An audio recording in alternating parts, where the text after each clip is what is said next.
जय श्री हरि विष्णु। आप सभी का हमारे YouTube चैनल पे बहुत बहुत स्वागत है। आइए सुनते हैं आज माघ मास महात्म्य में चौथे अध्याय की कथा। हिंदू धर्म में माघ महीने का जो कि बड़ा है विशेष महत्व माना गया है। माघ के महीने में गंगा तीर्थों में जाकर के स्नान करना, भगवान श्री हरि विष्णु का पूजन करना, भगवान सूर्य देव को अर्घ्य प्रदान करना, माघ मास में नियमों का पालन करना, पृथ्वी पे शयन करना, दान पुण्यों का कार्य करना, यह सब बड़ा ही पुण्य फलदायी माना गया है। अगर आपने अब तक 1 से लेकर तीसरे अध्याय कथा को नहीं सुना हो तो हमारे चैनल पे जो कि माघ मास महात्म्य के नाम से प्लेलिस्ट बनाया गया है, आप वहां से जा करके कथा को श्रवण कर सकते हैं। तो आइए सुनते हैं माघ मास महात्म्य में चौथे अध्याय की कथा। तो बोलिए प्रेम से भगवान श्री हरि विष्णु की जय, माता लक्ष्मी की जय। वशिष्ठ जी बोले कि हे राजेंद्र, अब तुम उस माघ मास महात्म्य को सुनो जो कार्तवीर्य के पूछने पर दत्तात्रेय ने कहा था। जब साक्षात भगवान विष्णु तुल्य दत्तात्रेय जी सत्य पर्वत पर रहते थे, तब महिष्मति के राजा ने उनसे पूछा था कि सहस्त्रार्जुन बोले, योगियों में श्रेष्ठ हे भगवान, मैंने सब धर्म सुने, कृपा कर माघ स्नान का फल सुनाइए। दत्तात्रेय जी ने कहा कि हे राजेंद्र, इस प्रश्न का श्रेष्ठ उत्तर सुनो, जिससे पहले ब्रह्मा जी ने नारद से कहा था, वह सब माघ स्नान का फल कहता हूँ। देश, तीर्थ, श्राद्ध तथा क्रिया के अनुसार अधिकतर इस कर्म भूमि भारतवर्ष में माघ स्नान करने वाले का जन्म निष्फल नहीं होता है। हे राजन, बिना सूर्य का आकाश अथवा चंद्रमा के बिना नक्षत्र मंडल की तरह माघ स्नान के बिना मनुष्य का जन्म निरर्थक होता है। व्रत, दान तथा तप से विष्णु भगवान इतने प्रसन्न नहीं होते जितने कि माघ स्नान से। जैसे सूर्य के तेज के समान दूसरा तेज नहीं है, उसी तरह माघ स्नान के बराबर दूसरे यज्ञ आदि सब कर्म नहीं है। भगवान वासुदेव के प्रेम के लिए, सब पापों के नाश और स्वर्ग पाने के लिए मनुष्य को माघ स्नान अवश्य ही करना चाहिए। यदि यह पुष्ट, बलवान, अनित्य और शुद्ध शरीर माघ स्नान के बिना ही रह जाए तो इससे क्या लाभ है। यह शरीर हड्डियों का स्तंभ, नसों के यह बंधा मांस के टुकड़ों से मढ़ा, चर्म से ढका, दुर्गंध सहित तथा मलमूत्र का स्थान है। यह बुढ़ापा, शोक तथा विपत्ति से परिपूर्ण रोग का घर, आतुर, गंदा, अनित्य तथा सब दोषों का आश्रम देने वाला है।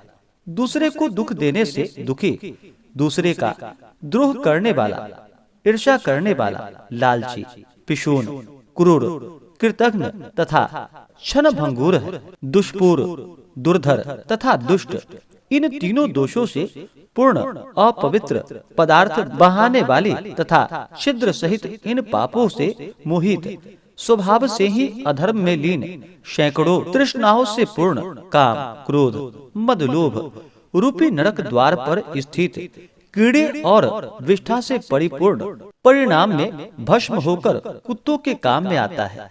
जल में बुलबुले की तरह और जंतुओं में छोटी मक्खी की तरह मनुष्य शरीर माघ स्नान के बिना मृतक समान होता है।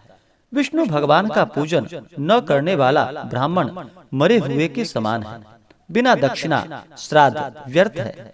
ब्राह्मण रहित क्षेत्र तथा आचार रहित कुल, यह सब नष्ट है। गर्व से धर्म का नाश, दृढ़ता बिना ज्ञान का नाश तथा आलस्य से शास्त्र नष्ट हो जाते हैं। गुरुजनों की भक्ति न करने से स्त्री तथा ब्रह्मचारी नष्ट होते हैं। बिना जली अग्नि के होम, बिना साक्षी के भक्ति का नाश होता है।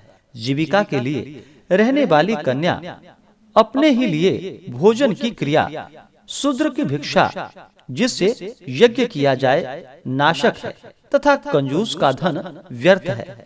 बिना अभ्यास की और आलस्य भरी हुई विद्या, असत्य वाणी, विरोध करने वाला राजा जीविका के लिए तीर्थ और व्रत, संदेह युक्त मंत्र का जप, व्यग्र चित्त होकर जय करना, क्षत्रिय रहित को दान देना, संसार में नास्तिक होना, श्रद्धा के बिना की हुई सब पारलौकिक क्रिया, यह सब व्यर्थ है। हे राजेंद्र, इस लोक में दरिद्र मनुष्य के जीने के समान ही माघ स्नान किए बिना मनुष्य का जीवन व्यर्थ है।